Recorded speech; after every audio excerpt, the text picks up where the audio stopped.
Chapter 19, verse 23, 27. Near the cross of Jesus stood his mother's sister, Mary, the wife of Clopas, and Mary Magdalene. When Jesus saw his mother there and the disciple whom he loved standing nearby, he said to her, "Woman, behold your son." And to the disciple, "Behold your mother." From that time on, the disciple took her into his home. Let's welcome Father Jun Jacob with the love of the Lord, our third speaker this morning.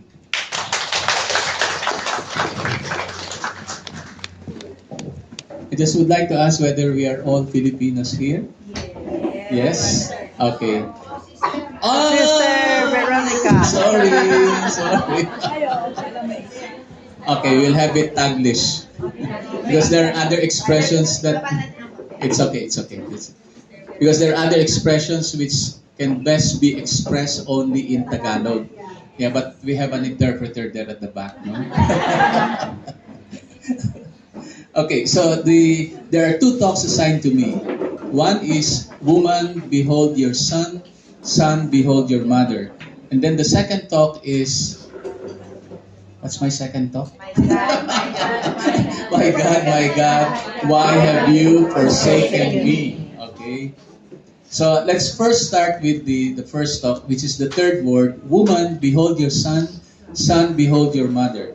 So here we are talking of two important persons in the Bible, especially in the New Testament. And the first person that we are going to talk about is that woman. The woman being referred to here is Mary, the mother of Jesus. And then the son that being referred to here is no longer Jesus. But Mary has a new son at the foot of the cross. Before Jesus would expire and breathe his last, he entrusted to Mary John. That just as Mary has taken care of Jesus, that Mary will be taken care of by John, and John will have to take care of Mary. So first, my talk is about lessons that we can learn from the third word, woman, behold your son, son, behold your mother. First thing on my list when talking about a mother is when a mother gets old. Some of you looking at your face, it's not old, but young. Young of heart. Young of heart. Parents' old age. There is a covenant, and this brings us back to the Old Testament, especially in the book of Sirach, when it talks about the blessings that children can receive when they respect their parents and when they take care of their parents.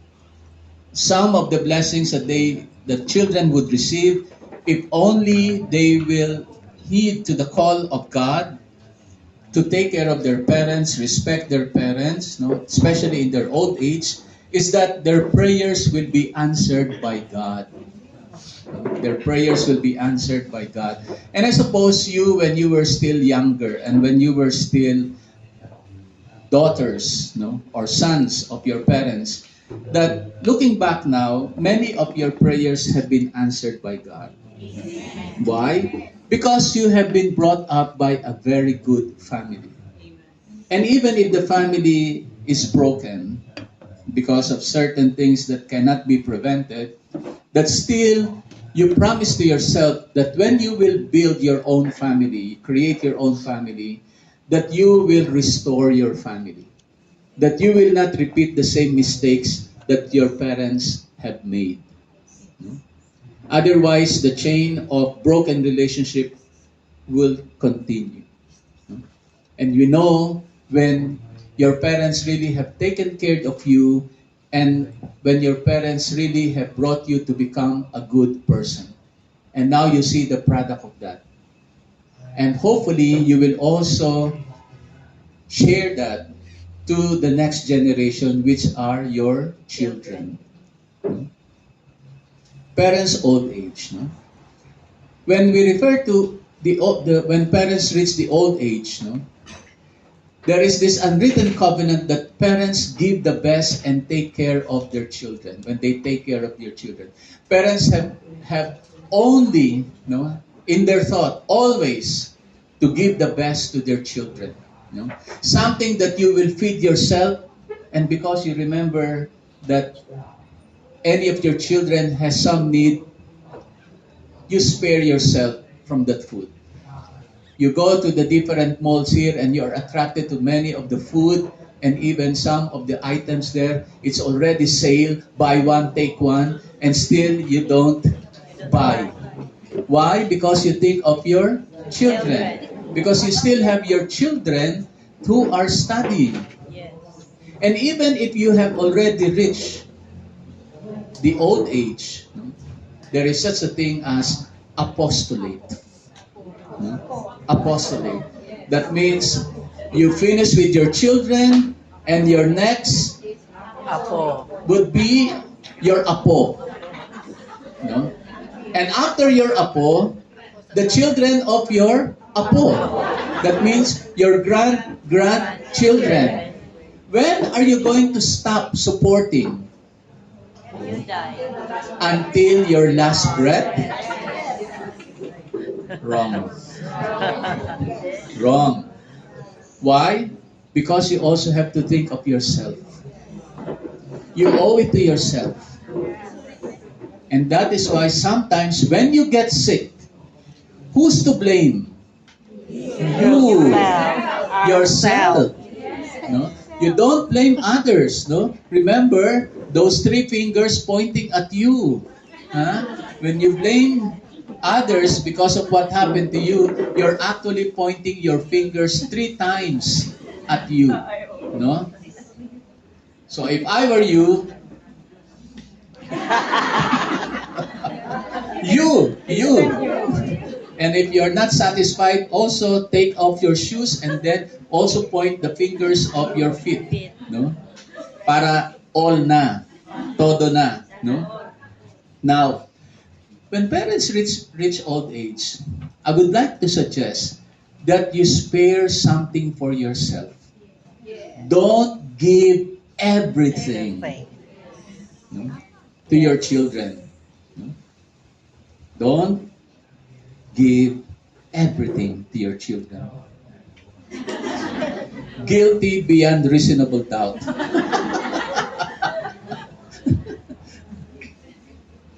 But having given all to your children, hopefully children will learn from your good character trait of giving the best and giving all, that when your children start to work and have their own family, that they don't forget you and also give to you all as well.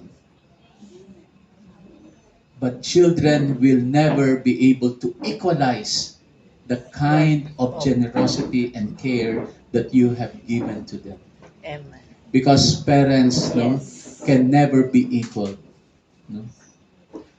Maybe when they become parents themselves, they will do the same to their children. No? They will do the same to their children. No? So this is what you call reciprocation, no, of children to the kind of care and love and support that you have given to them. But when the contract is broken, what contract is it? That parents would take care of their children, and when the children have reached the prime of their years, that they will also give the same to their parents. But sometimes this do not happen. Yes. I've not even asked the question yet, and then you say yes already. That means from experience, from experience, no? So from experience, parents also have experienced that even if they have given all to their children, that sometimes some children would not reciprocate. And they are still young and yet very poor in terms of memory. No? Poor memory. No? They're only 18 years old, 20 years old, 25 years old, and yet poor in memory. Or loss of memory, the worst, loss of memory. And thus, when this happens, and when you learn from other parents to be careful about giving all to their children, it's good for parents to rethink, how much should I give my children? You know, the saddest thing is you're still alive and your children is already talking about their inheritance. Huh? To whom will go the house? To whom will go your jewelries? No? But nobody would even dare to ask, to whom will pay your debts? So don't give everything to your children. No? I will not give to my children all that I have. No? Because children have poor memory of reciprocating what you have given to them. But also dangerous to think this way.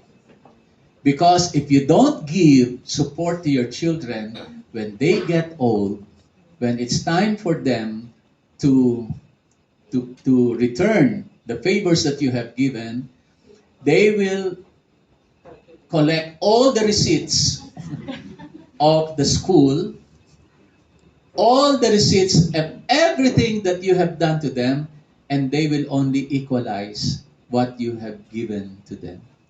No more than that. No? And if you get sick, because it's not part of the list, no, they will not support you. No? Bye-bye.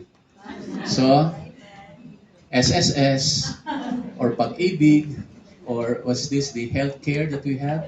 The PhilHealth. No? I'm not advertising these things. No? So, the saddest thing about children also is when they are able to earn, they become proud. And there are children who are already working and living with their parents, and they have become proud.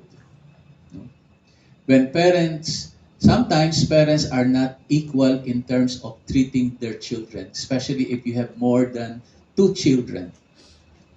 But sometimes you treat more the eldest than the youngest. Or the other way around. That the youngest, because the youngest, the pet of the house, as if you have a dog in the house, is the favorite of parents. But most of the time, the eldest are the favorite of parents. Because the firstborn, who else? The young, because out of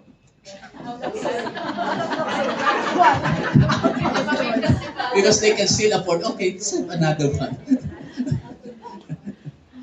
Okay, so when the children are able to earn, they become proud. Do we have children like this? I hope you don't have. No? I hope you don't have. No. Now, taking care of parents, grandparents, is a way of serving the Lord. This is what is written in the book of Sirach. No? So, sons in the Old Testament, as far as the Old Testament, is saying that taking care of their parents, especially the eldest.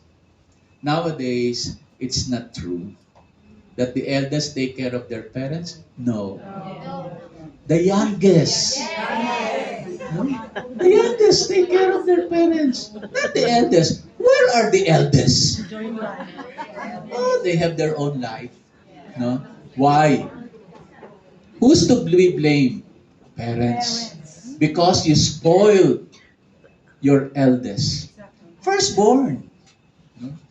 Beautiful dress, no? Nice shoes, best education, because eldest. No? How about the other kid, the other children? Oh, if there's still more money. No? Eldest, private. Youngest, public.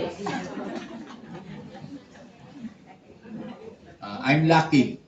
I'm lucky. Because since elementary until high school, public school. Because at that time, the best teachers are in the public school. And you are products of that. So, good morning, classmates. So, among the Chinese, and if you have Chinese blood, you need to observe this. Parents live with their eldest son. No? Even when their eldest son gets married, they have the responsibility to take care of their parents. And parents have all the right to stay with their eldest son or eldest daughter, especially eldest son. No? So careful with your in-laws, especially if the the female or the daughter gets married to a Chinese man. No, you cannot question that the eldest has the responsibility to take care of their parents. No? So whoever is married to a Chinese who is eldest in the family, take note. Be good to your in-laws. You have no choice. Sometimes, daughter-in-law becomes a block to this practice. Because you are not used to this. Mother-in-law can also become a conflict when living with a daughter-in-law. Yes. When living...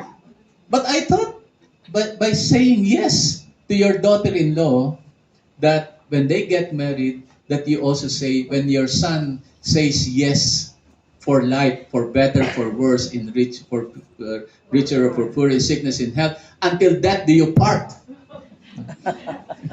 That when you attend the marriage ceremony, not only is your son or your daughter saying yes to that wedding, that commitment for life, but also parents, in your own way, should also say yes for better, for better, for worse, for richer, for poorer.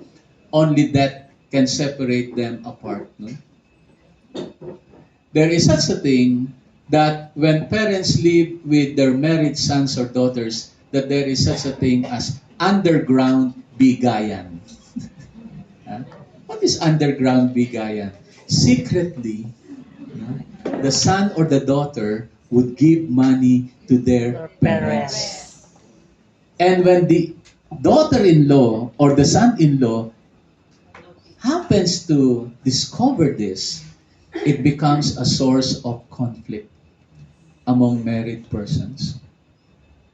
Now, here is where we have to be very careful as in-laws, whether you are the daughter or the son. When you get married, you are married to the whole clan. You are not only marrying one person, you are marrying the whole clan, for better, for worse, for for richer or for poorer, no? Until death do you part. No? Unless you move to another country or another house and live by yourself, isolated. Now, both ways there will be conflict. Because the son, your husband, when he wants to visit his parents, you cannot prevent him. And when the wife also decides to see her parents, you cannot deny that. You cannot prevent that. So the best thing is to accept. To accept. Birthday of in-laws. When the in-laws have their birthday, who would attend? Do you attend the birthday of your in-laws? Oh, you see? Very few would answer. Guilty, another guilty beyond reasonable doubt. Because you are not in good terms with your in-laws. Why are you not in good terms with your in-laws? No? Annoying. But again, as I said, when you decide to marry their child, that's part of the agreement of the covenant. No? They also sign your contract. They also sign their contract. Yes, it is too much. But you have to bear. That is for better, for worse. That is the worst. It's a violent answer. It's okay. But that's the reality. That's the reality. No? That's the reality. So birthday of in-laws, no? So what the daughter-in-law or the son-in-law will do? Oh, birthday ni mama. I have an appointment. No, it's still next month. I have an appointment already 2 months ago. Finding excuses. Huh? When do you experience hell? When in-laws are around.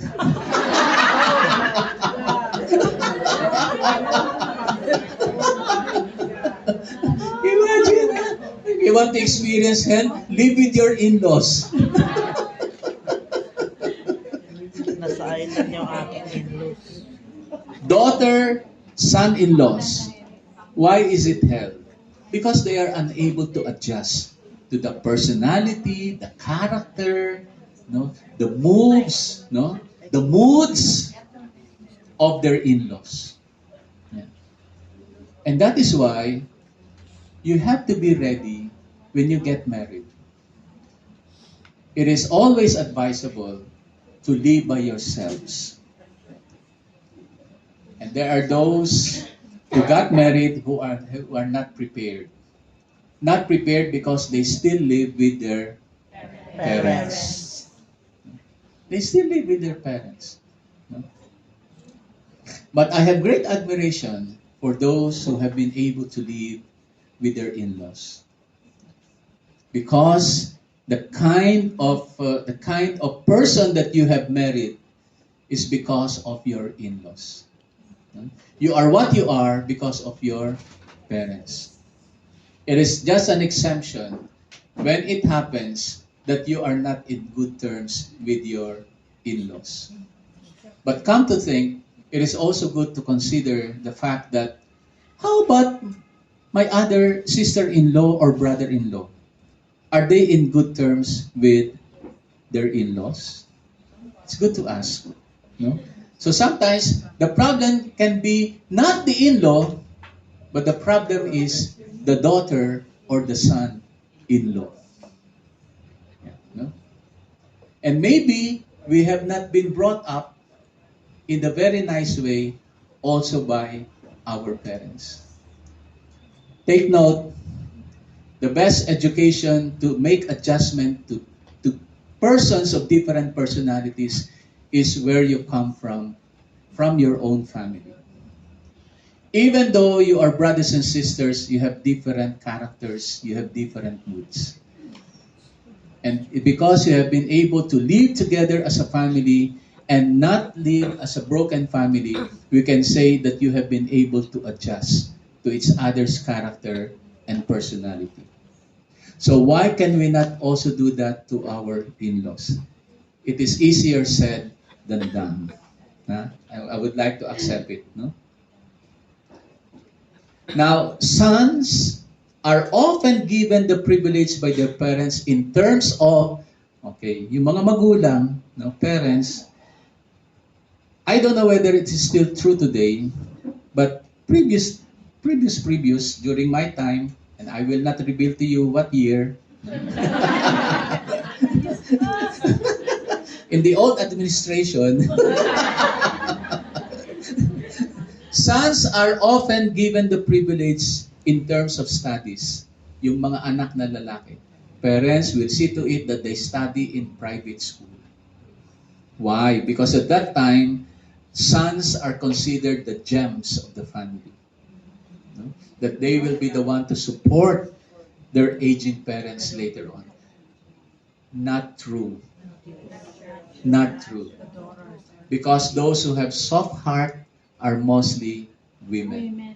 Unless they get influenced by their husband. Ang dami nagsabing influenced by their husband. Hindi na pala kaya mag-side comments, no? Already provided. Since sons have received more, more is expected in return. Yan. But I think it goes also the other way around. If the daughter, not only the sons, are given more by their parents, more is expected of them. Sabi nga, to whom much is given, much is required. Does it follow? No. No. In real life. No? Yung mga pinaaral mo, minahal mo, no? Even parents have been misunderstood by their children because they're favoring one son or one daughter and expecting that some in the future, in return, this favorite of yours will take care of you. It does not follow. No? No? Now, home for the elderly. Is there anyone here who's already living in an elderly home? Soon. Hopefully not. Now, but why is elderly home also important and should not be belittled? Because there are situations in life, and it is happening now, especially those whose children have lived and worked abroad, that they have this concept, which is not very Filipino. Because for us Filipinos, parents live with their children. One of the children will see to it that they will adopt their parents. But whether you like it or not, because you live in your parents' home, so you are the ones who take care of your parents. Because after all, that is your parents' home. No? And even if you have already gotten married, and you're living with your husband or with your wife, the fact that you're living not in your own house, but your parents' house, you have the responsibility to take care of them. So this is in a way preventing parents to live in an elderly home. But sometimes we cannot help but put our parents in an elderly home. Why? Because of work. Especially if you're living abroad and you're the only child. And usually when abroad, the thinking of Filipinos is send the parents to elderly home. Why? Because some of the grandchildren have difficulty living with their grandparents. Especially if the grandchildren have not grown with their grandparents. But I'm saying this under the context of parents who are staying in the Philippines, and then now cannot help themselves inside the house. So that the child, the son or the daughter decide to bring the parents to their country, their new country.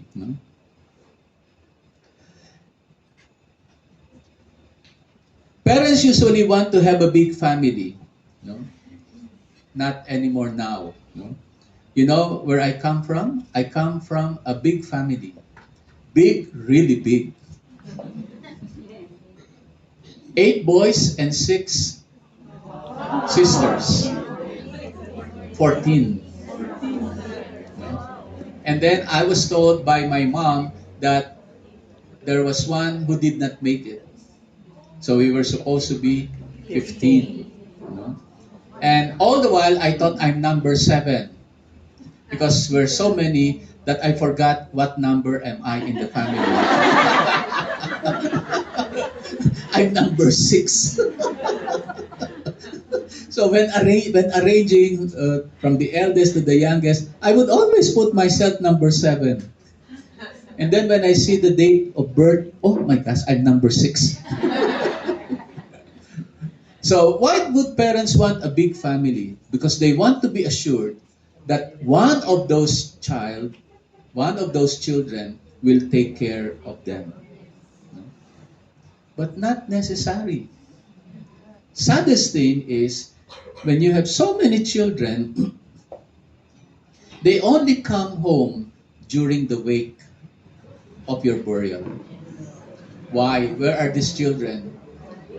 Abroad. Abroad.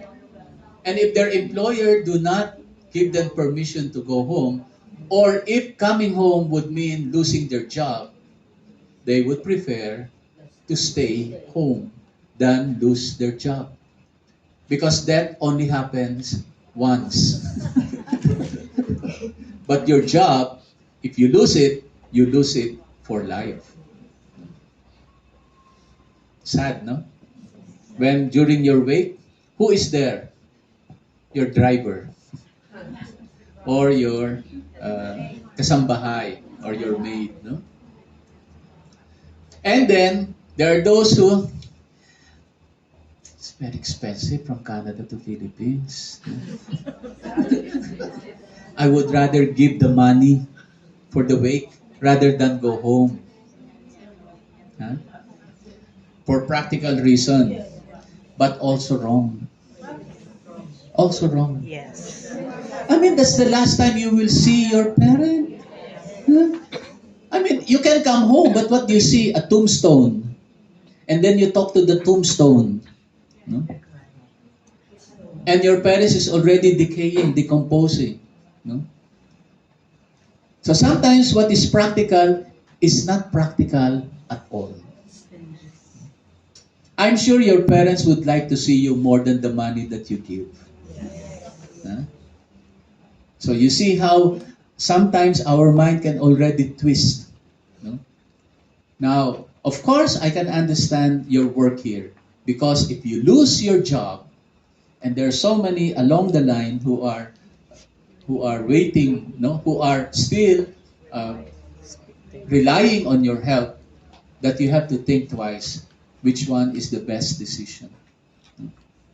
So most of you would just offer mass, when this thing happens, no. So sometimes it's hard, to make a decision, no. But sometimes also what is practical is not practical at all.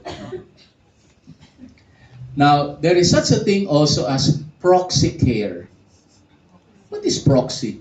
In weddings, there are proxy. If the sponsor is not able to come, there is a proxy. No? Not coming home for the wake of your mother is a proxy care. No? It's a form of proxy care. No? Money to help finance the medical and food expenses of parents, that's your proxy care. No? Much as you would like to go home, you would rather spend the money for the medical expenses and food of your parents. Because if you go home, your parents will get hungry. If you go home, who would pay for the medical expenses of your parents? But it is different when it is already nearing death. Yeah, no? So, think twice. No? So, all children should be responsible to their parents, not at all times.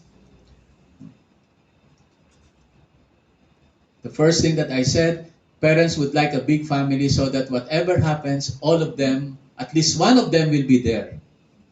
Now, I'm sure some of you are the ones taking care of your parents. Because none of your siblings would like to take care of their parents, or they're so busy to take care of their parents, or somebody is preventing you to take care of your parents. Why is it so difficult? No? You're so big as a family. For example, us 14, my gosh, every day, every week. No? I think we can cover the whole year to take care of our parents. No?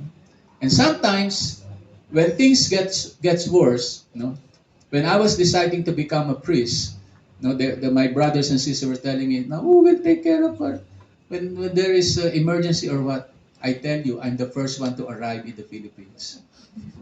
They are already there, but they have difficulty coming to our house in Quezon City. Why? Because they have their own children to tend to. When you have your own family, your basic consideration, your prime responsibility is always your family. No longer your parents.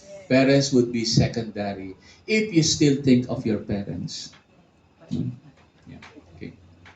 Now, you can schedule your leave, no, to take care of your aging parents while they are still alive. Alive. While they are still alive. It's sad to ask, when is Mama going to die? So that we can already schedule our leaves. Have you asked that question? Or let me know when it's the last moment, huh? So that we can schedule our trip back to the Philippines. From Canada or from Europe. No? You hear, no? I now more and more, before I could not believe it, but now I'm beginning to believe that there are children who would ask their fellow brother or sister and say, just let us know when the time is up. So that they can schedule their leaves. I'm sure you heard about that, no? Taking care of one's parents in their old age is not a duty, but it is a privilege. It is a privilege. Remember the times in your birthday when your parents would really, wow, bongga. Huh? Especially your first birthday. You look at all the pictures, no, of yourself when you were still young. That's how much our parents show their love for us. Now that you have grown old, how do you reciprocate, no, your love for your parents? No? Now, give them the best food. Bring them to the mall. Buy what you want, Mama. No? No? Go where you want to go. Treat your parents. No? Nice, no? So after this talk, send a text message to your children. Where do you want to bring me? Why not? Where do you want to bring me? No, assert your being a parent.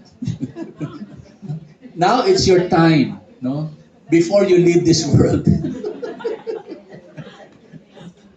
Tour around the world. Okay, now, the last one. Son, this is your mother. Referring to John. What can we learn from John? John is not even part of the family. Although he is an apostle of Jesus, a disciple of Jesus, he's not even part of the family. But why would John take the responsibility of taking care of Jesus' mother? Maybe because John was the beloved disciple of Jesus. He is the one whom Jesus trusts. And Jesus would like to assure his mother that in his absence, this trusted friend will do the same as what Jesus does to his mother. There must be some very intimate friendship that exists between Jesus and John. If John is able to take care of Jesus' mother, why can we not, as daughter or son-in-law, not able to take care of our parents-in-law? Oh. Hindi mo kamag-anak, no? Hindi mo kadugo, no? And yet, John is able to do that. So what is preventing us from taking care of our beloved mother-in-law or father-in-law? Ako na ang nag-react sa inyo, ha?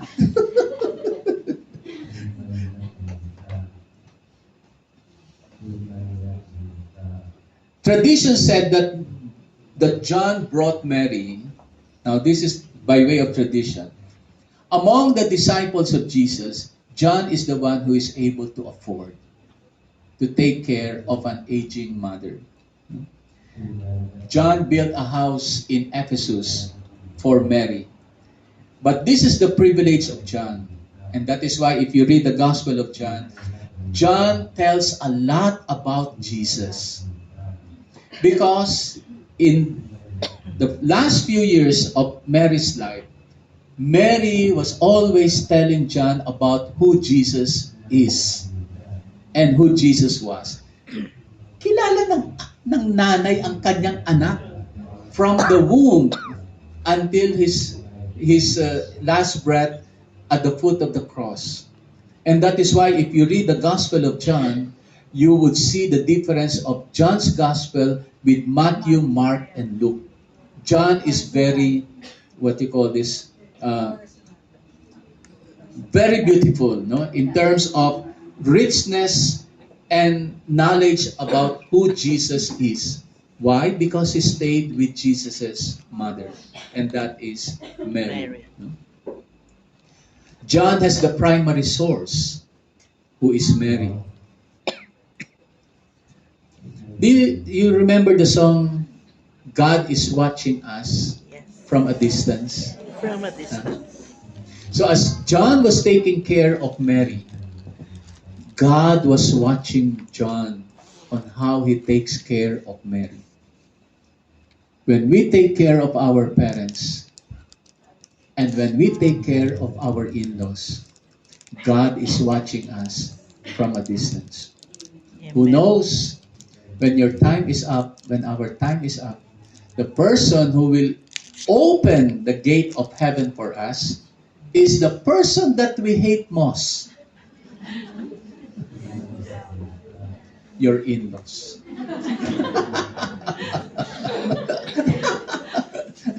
And would put on you the crown of thorns. Hindi pa rin tapos.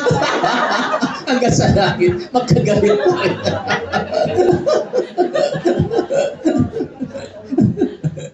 Your mother-in-law will say, it's not over yet.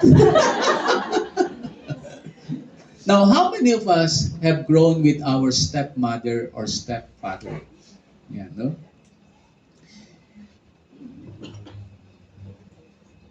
There will be a role reversal. No?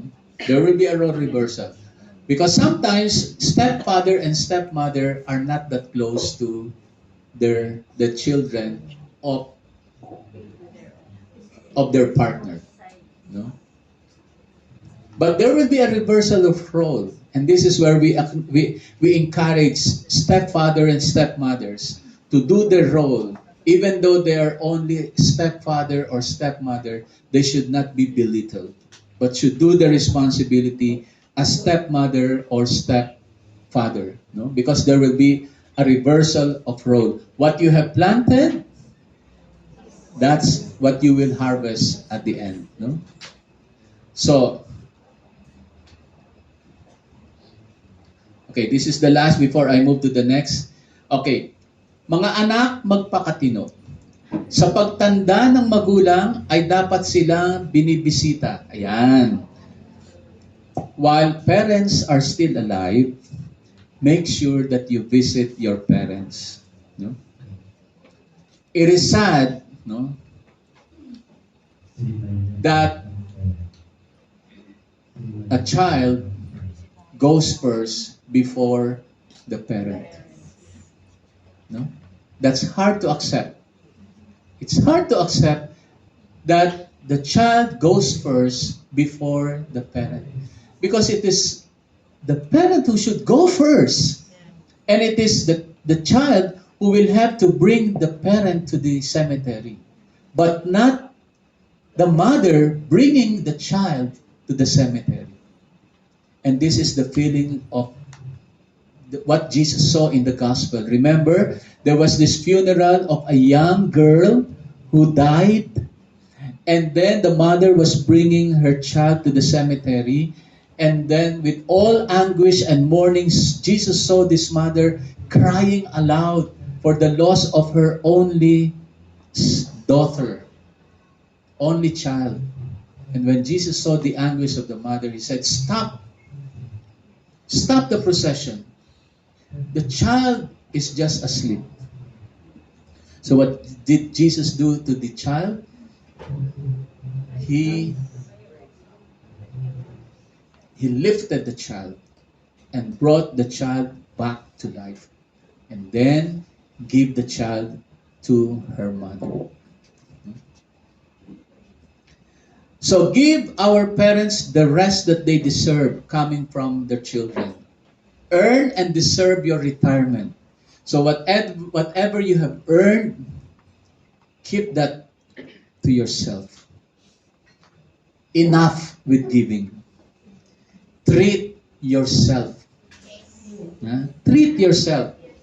Of course, after this, your children will be mad at me. Who gave the talk?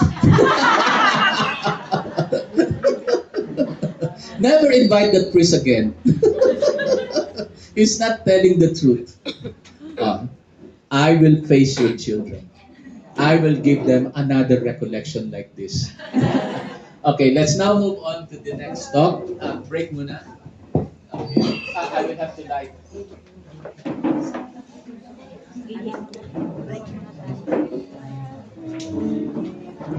Hindi ko nakita.